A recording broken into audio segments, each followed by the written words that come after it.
O ayan, dito naman ako dinala ng aking mahal na kapatid. Sabi niya, ito daw, farm. Ito magagandang bulaklak dito sa Taiwan. Aba ko'y nag-enjoy naman dahil ang ganda ng mga kulay. Ay, ayan, tingnan niyo, oh.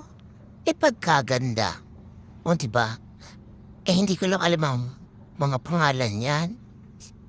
O, violet at saka white. Okay na humsga. O, diba ang ganda-ganda? Oh, ayan. Tingnan niyo, oh. Ayan.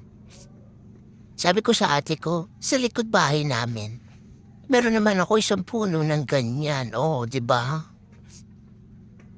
Pero dito daw, tinatanim yan, iniingatan at ibinibenta. Ang bongga, oh, ayan, muntik pa tumama sa mukha ko. Oh, malabo lang ang mata ko.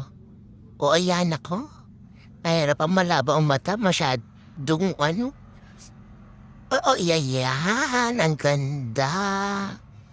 Oh, di ba? May puti pa siya, ayun oh. Oh, oh hanggang hipo lang, ayan oh. Oh, saya. O ayan, iba naman. Oh, nag-enjoy din ako dito. Diba? Meron ba nito sa Pilipinas? Hindi ko lang alam. Pero dito kasi sa Taiwan, ang daming pwedeng puntahan. May farm ng orange, may farm ng lychee, may farm ng cactus, may farm ng strawberry, may farm ng mga bulaklak. Ewan ko ba? Ang ganda-ganda talaga dito.